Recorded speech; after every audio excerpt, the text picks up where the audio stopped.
The terrible scene, the worst I've ever seen in my life. She fought like a real hero for her kids. They were doing their homework when they got murdered. They were stacked on top of one another, and the tub was full of water. You can't drown children while you stare into their gasping faces without being the devil. The devil wouldn't even come close to describing the evil behind this case. It was something far darker, beyond what words can capture. On November 20th, 2010, a frantic call from a neighbor of the Peters family set everything in motion. The mother of three hadn't been answering her phone, and when police arrived for a welfare check, they stepped into what can only be described as a living nightmare. Blood painted the walls, and the scene screamed of a violent, uncontrolled rage, a massacre that shook even the most seasoned investigators. As horrifying as the crime was, justice wouldn't come swiftly. It would take 9 agonizing years to uncover the truth, and the answer lay disturbingly close to home. Someone trusted, someone familiar. But who could carry out such an unspeakable act, and what could have driven them to it? Before we dive into the shocking details, let's take a moment to get to know the Peters family, an incredibly close-knit group of 4. At the heart of it all is the gorgeous Brandy Peters, born on Valentine's Day, February 14, 1983, in Bainbridge, Georgia. The youngest of 8 children, Brandy grew up with 3 brothers and 4 sisters before her family eventually relocated to Tallahassee, Florida, where she graduated from Godby High School. From a young age, Brandy's natural flair for hairstyling was evident, and this is a talent she proudly inherited from her mother. This skill helped her build a thriving home-based hair business, where she created stunning, one-of-a-kind hairstyles that kept her clients coming back for more. But Brandy wasn't just a businesswoman. She loved spending her time crocheting and enjoying the company of her loved ones. One of her closest relationships was with her cousin, Janet Howard. They were more like sisters than cousins, with personalities that balanced fiery energy and calmness. But in 2003, Brandy's life took a major turn when she found out she was pregnant with twins, Tamia and Tanaya, with her then-boyfriend, Antonio Anthony. However, their relationship was shaken when Antonio was incarcerated, leaving Brandy to raise the girls on her own. But she wasn't alone in this. Her family, especially her mother and sister Monica, stepped in to offer their unwavering support. However, it didn't take long for Brandy to find love again with Henry Segura, a hard-working welder, and together they built a new life. In 2007, they welcomed their son, Javante, into the world. With this new addition, Brandy and her 3 kids moved into a cozy home in Saddle Creek Run, a quiet, family-friendly neighborhood. It was the perfect place to settle down, close to schools, and not far from the buzzing college scene in Tallahassee. It felt like the fresh start Brandy and her kids needed. So, as you can imagine, everything seemed perfect when you first heard about Brandy's life, right? The kids were doing well, the family was happy, and there was even a Thanksgiving trip planned to visit her cousin Janet in Tampa. But here's where the story takes a tragic turn. On the evening of November 20th, 2010, things started to go off track. Janet and Brandy's family began to get really worried.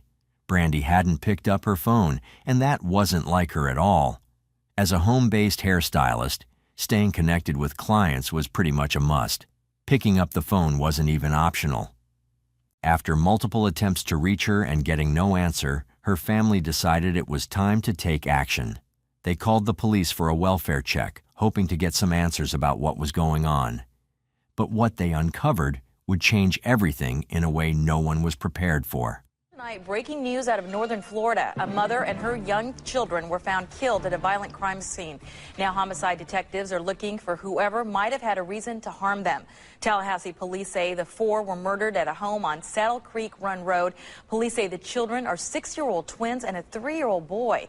They have not released any information on who they are or how they died, but they say they are actively searching the area. The home is just a few miles from the campuses of Florida State University and Florida A&M University. After hours of investigation, the detectives could tell that Brandy had fought for her life. There were trails of blood leading to the door where her body was found. It looked like she'd almost made it out, but then she was dragged back inside and beaten to death with a blunt object, after being shot multiple times. The brutality of it all was chilling. But the horrors didn't stop there. When investigators went further into the house, they made another devastating discovery. Brandy's children were found in the bathroom, stacked on top of each other in the bathtub. The tub was filled with water. Sadly, Brandy and Tamia had been shot, while Tanaya and Javante had been drowned. It appeared that the killer then placed Tamaya in the tub with her siblings, as though to add to the horror of it all. The signs of a struggle were everywhere. According to the police, the scene was even more gruesome than anyone could have imagined. The walls and ceilings were tainted with blood, everywhere. It was clear that the violence had been intense, and the house itself was a chaotic mess. And you could tell Brandy fought desperately to protect her children, but in the end, her efforts weren't enough. There were no signs of a robbery, though. It wasn't about taking anything.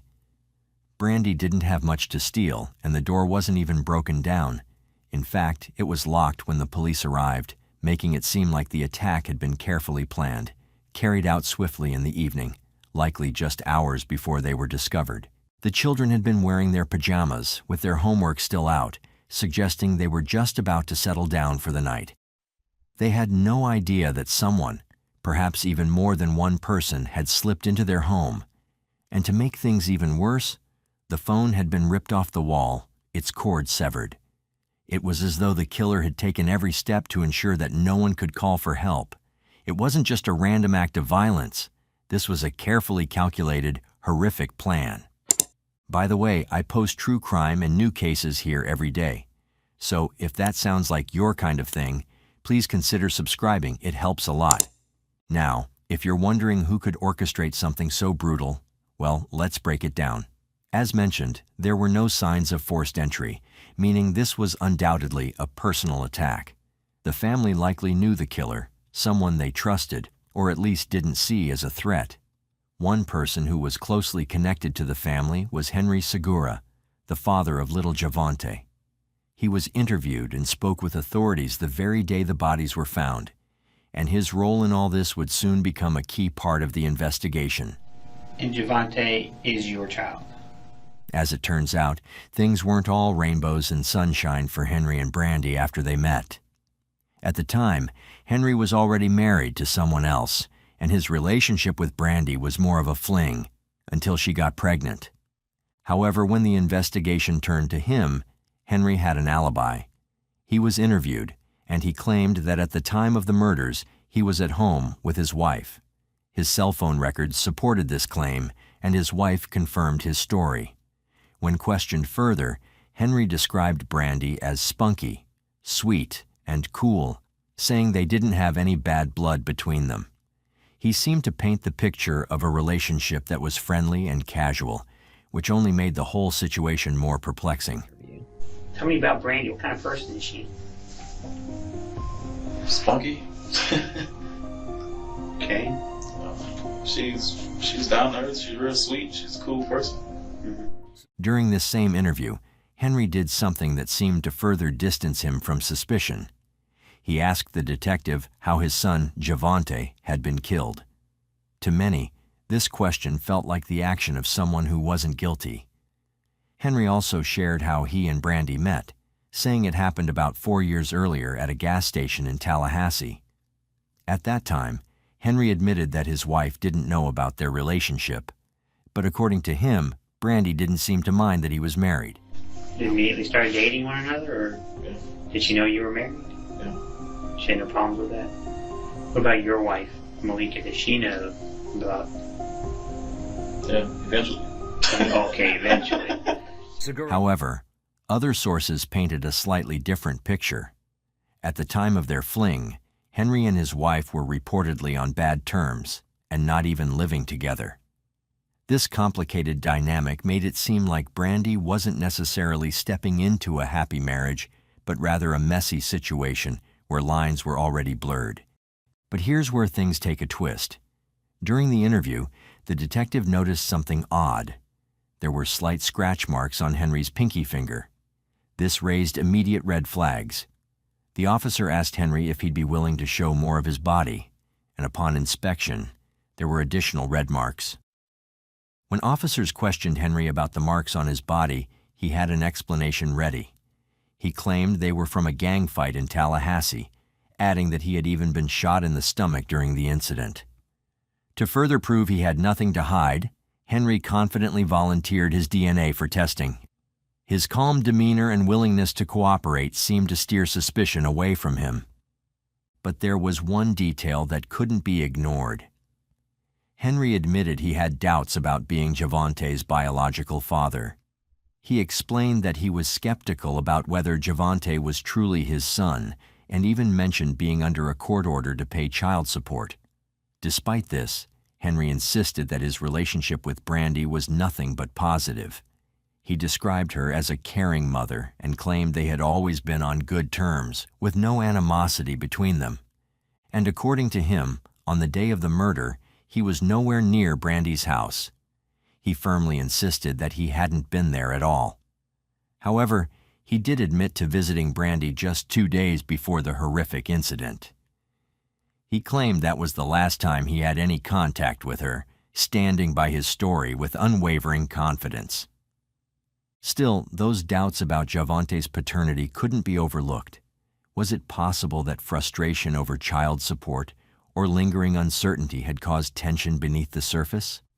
Or was Henry truly the cooperative, innocent figure he appeared to be? The community was desperate for answers. People were terrified, urging officers to move quickly, because what if this was the work of a serial killer? After all, Tallahassee had a dark history of housing some of the most notorious criminals, including the infamous Ted Bundy and Gary Michael Hilton, both of whom had ties to the area. With the weight of the community's fear on their shoulders, the investigators turned their focus to the crime scene itself, combing every inch of Brandy's home for clues. What they found raised even more questions. Inside the house, investigators stumbled upon something that added a new layer of mystery to the case, a stack of love letters. But these weren't your typical roses are red, violets are blue kind of notes. These letters were allegedly from James Carlos Santos, a well-known drug dealer with a notorious reputation in Tallahassee. Now, Santos wasn't just any guy. He was currently behind bars and claimed to have some serious ties to criminal organizations. From his prison cell, Santos made bold and chilling claims that immediately grabbed the detective's attention. According to him, he was a key figure in a powerful criminal network, and Brandy Peters had been running drugs for him.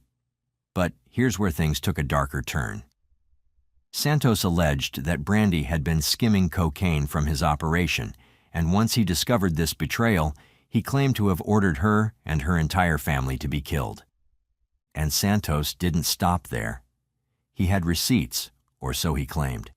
He pointed to letters and emails he'd sent to Brandy, even proposing marriage to her. In his mind, they had some kind of relationship, maybe even something serious. But when detectives dug a little deeper, the cracks in his story began to show. Turns out, this relationship was completely one-sided. Brandy wasn't romantically involved with Santos at all. What was also really interesting about Carlos Santos was that when investigators interviewed him and asked if he remembered any physical traits of Brandy, he struggled. In fact, he had a hard time recalling anything specific about her appearance at all. You would think that if he had been involved with her, especially in such a serious and shady way, he'd be able to describe her clearly. But instead, he gave vague answers, as though he couldn't even picture her face. You don't remember what she looked like? No. Not at all. This girl that ran drugs for you all these years, you don't remember what she looked like? You don't remember how tall she was? I just told you what she looked like. She was a dark-skinned black woman. It didn't take long for detectives to realize Santos wasn't the reliable source he tried to portray himself as. In fact, they uncovered a long history of him making over-the-top claims about crimes he didn't commit. And it wasn't just detectives who were skeptical. A psychiatrist evaluated Santos and confirmed what they suspected. He was delusional and a pathological liar. Basically, Santos was living in a fantasy world, and his bold claims were more fiction than fact. However, the investigation didn't stop with Santos's false claims. In fact, it opened up more leads, thanks to the potential link to drug dealing. One of the most promising came from DNA found on the phone cord at the crime scene. This DNA was flagged as a possible match to a convicted drug smuggler living in Italy, a man who was suspected to be deeply involved with a notorious drug cartel. The connection seemed like it could be the break investigators needed. But here's the twist. When authorities reached out to this individual, instead of playing hard to get or going into hiding, he fully cooperated. He agreed to meet FBI agents at the U.S. Embassy in Rome and voluntarily handed over a DNA sample. This kind of openness suggested he wasn't involved, and indeed his DNA didn't match the evidence at the crime scene. To cover all bases, the DNA was compared to 4 other individuals from the national database, but none of them were a match. This lead, like many others, turned out to be a dead end. However, the drug angle didn't just stop with this one lead. It had already put the investigation in a different direction, sparking other possible connections. It kept pushing the investigators forward, even though it didn't ultimately solve the case. The discovery of the spade shovel at the crime scene had people speculating it might be a cartel's calling card. But once again, this theory fell apart. Why would a cartel leave a spade shovel when a simple ace of spades would have been easier to carry and much less obvious?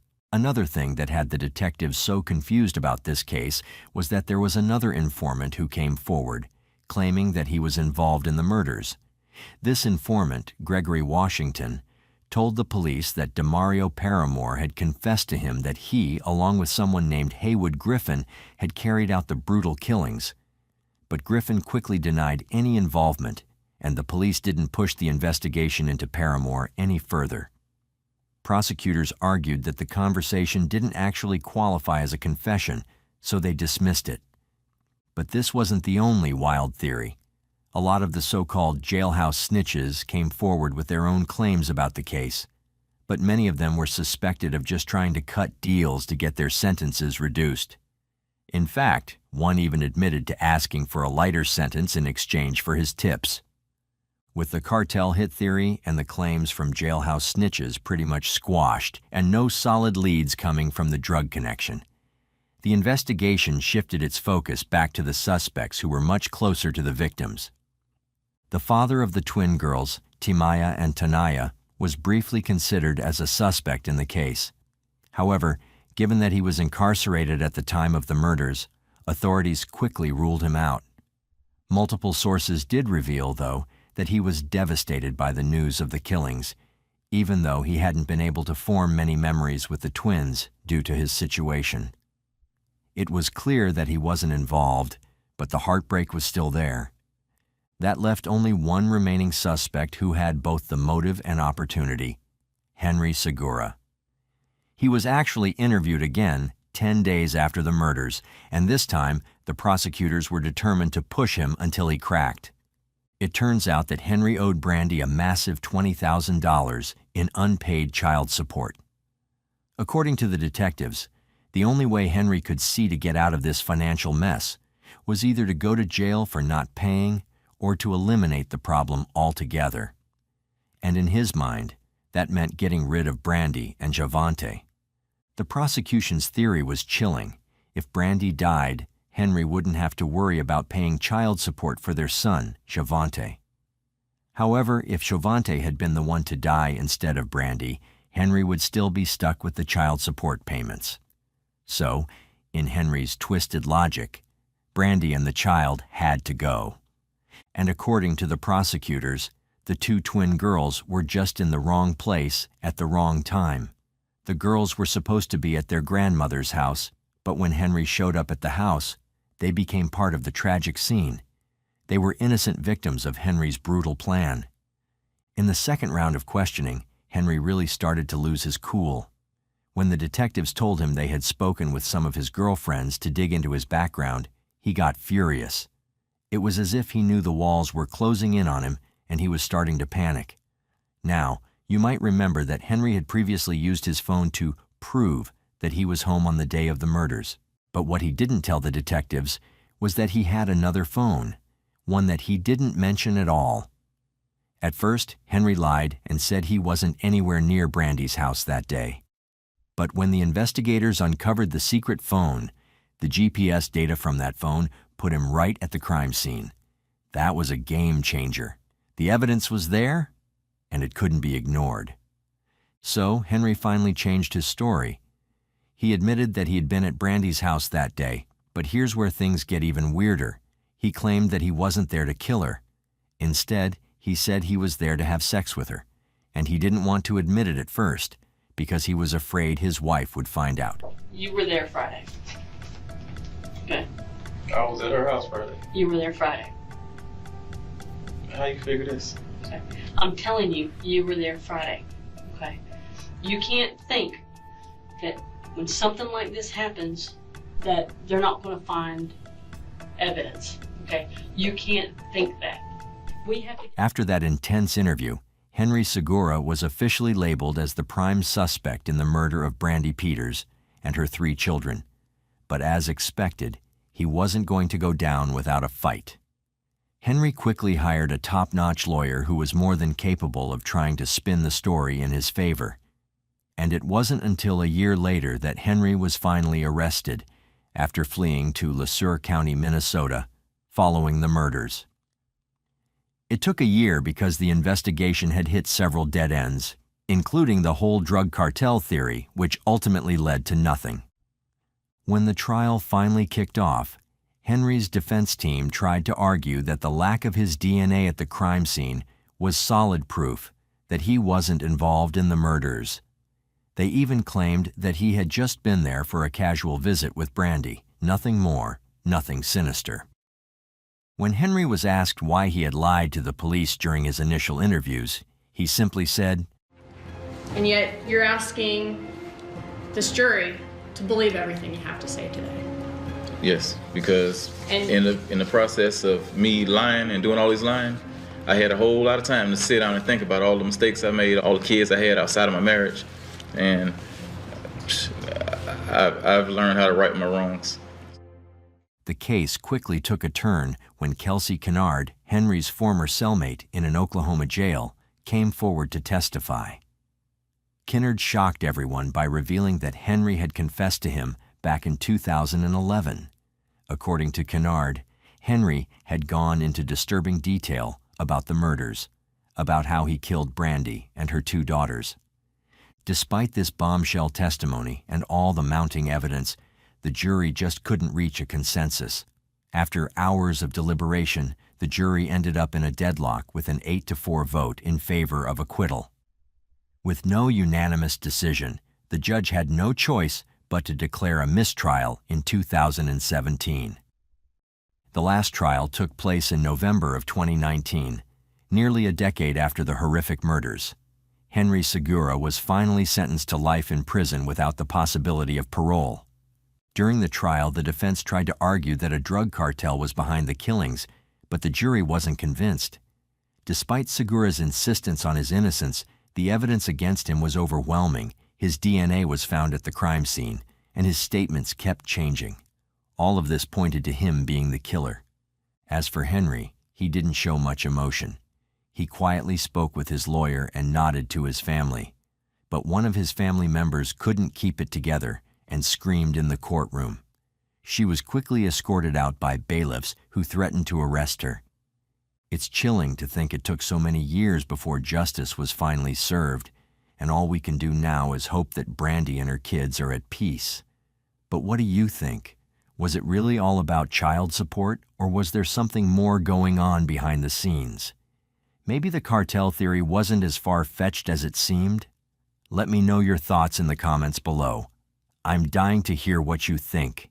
If you like the way we create these videos and you want to help bring more cases like this to light, hit that like button and subscribe for more deep dives. Thank you once again for watching.